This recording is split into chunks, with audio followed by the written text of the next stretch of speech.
Diretoria vai entrando no jogo, saindo do jogo e vai ficando cada vez mais claro de que o torcedor de São Paulo tinha alguma razão, pelo menos uma boa parte, em reclamar de algumas escolhas do capitão Rogério Ceni. Porque o Dorival tá fazendo um arroz com feijão muito bem feito, muito bem temperadinho e que é o que mata a fome, não precisa.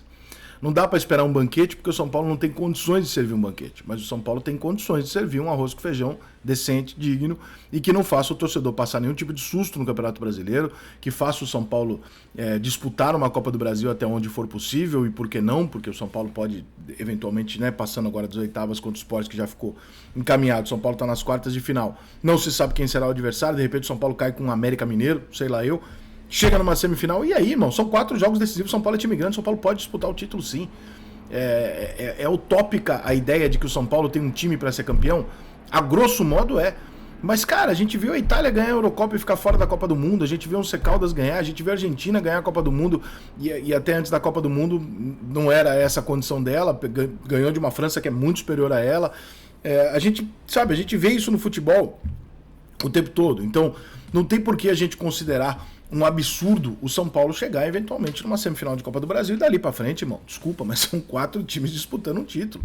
Eu acho que até a semifinal você realmente tem que olhar com uma desconfiança e falar, pô, será que aqui é que eu chego jogar minhas fichas? Sai aí um cruzamento de São Paulo e Flamengo na sequência São Paulo e Atlético Mineiro. Porra, a chance do São Paulo passar desses dois existe, mas é pequena.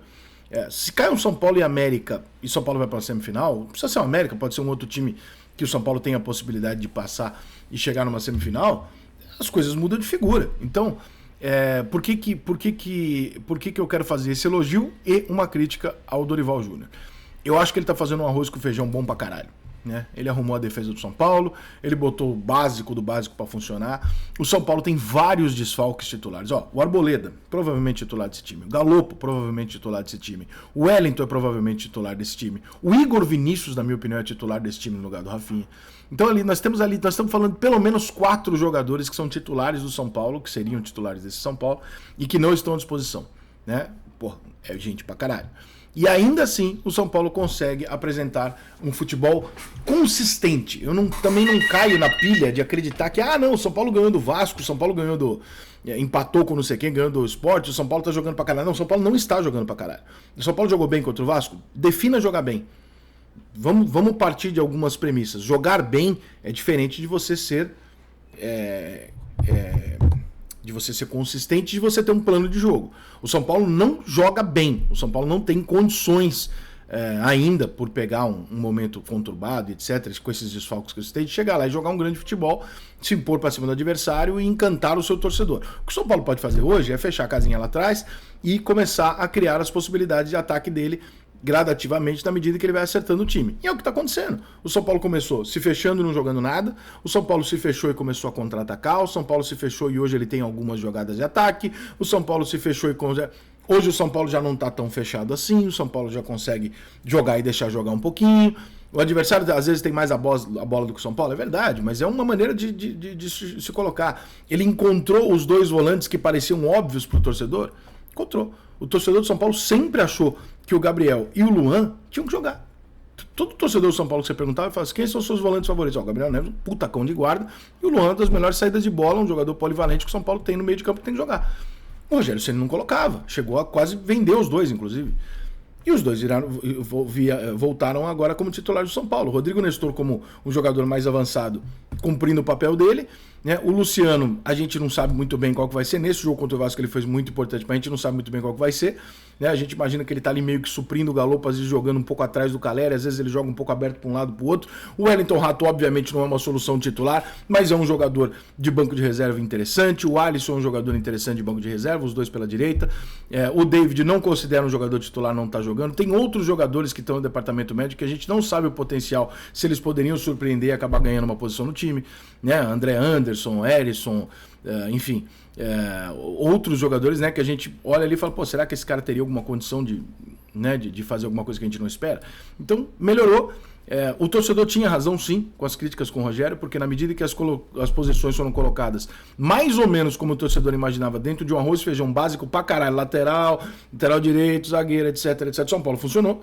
né? Então hoje o São Paulo ele compete, ele não joga muita bola, mas ele compete, ele tem uma proposta e acho que ainda tem algumas coisas que o Dorival tá fazendo errado, tá? Ainda assim eu acho que o Dorival tá fazendo errado. A primeira delas é o Caio Paulista como lateral esquerdo. Por que eu não concordo? Primeiro que eu acho que o Caio Paulista não é um lateral esquerdo de alto nível. Acho que ele é um jogador improvisado na lateral, que eu não vejo nem o perfil dele de lateral esquerdo. Não gosto, o torcedor do Fluminense não gostava, eu não gosto no São Paulo. Segunda, o lateral reserva do São Paulo é da Sub-20, é da seleção brasileira. Bota o menino pra jogar, porra. Ah, mas jogou um jogo e não deu certo. Bota o menino pra jogar, dá espaço pro menino e então manda o menino embora. Porque se o garoto chega, tá com você desde os 12 anos, quando chega nos 20, você fala, preciso de um lateral esquerdo, ele te entrega o lateral, ele serve pra seleção sub-20, você bota o moleque pra jogar no teu time e o moleque não tem condição de jogar, então você manda ele embora. Porque eu não consigo entender. Então, ali eu acho que ele tá pecando. E o grande pecado que eu acho que pode custar muito caro pro São Paulo é a porra da Sul-Americana. São Paulo agora tá fazendo uma viagem, enquanto eu gravo esse vídeo aqui, gigantesca, para ir jogar um jogo de bosta, no campeonato de bosta da Sul-Americana, que evidentemente não deve ser o foco do São Paulo, mas é uma possibilidade de título. E uma possibilidade de título é visto por qualquer diretoria como uma possibilidade de dar uma aliviada na visão que as pessoas têm das coisas. Só que a gente está falando do São Paulo, né, gente? Não dá pra gente tapar o sol com a peneira e nem querer não dividir as coisas. O Botafogo priorizar a Sul-Americana. Pô, o Botafogo precisa de um título internacional há algum tempo. O Botafogo faz tempo que não ganha nada grande, né? E tal. Pô, faz sentido. O São Paulo, tricampeão da América, tricampeão do mundo e tal, por mais que o São Paulo também há algum tempo não esteja ganhando títulos, não faz sentido pro São Paulo, a Sul-Americana. Porque a Copa Sul-Americana é um subtorneio pro São Paulo. Pro Botafogo, ela é um passo para se chegar a um torneio que ele jamais venceu, que é a Libertadores. O São Paulo é um time de Libertadores, o São Paulo é um time que olha mais alto do que isso. Então, é um subtorneio que tá cansando pra caralho o elenco do São Paulo, a troco de porra nenhuma. Então, Dorival, bota essa merda do time reserva. Não bota esses moleques pra viajar, abre mão dessa porra.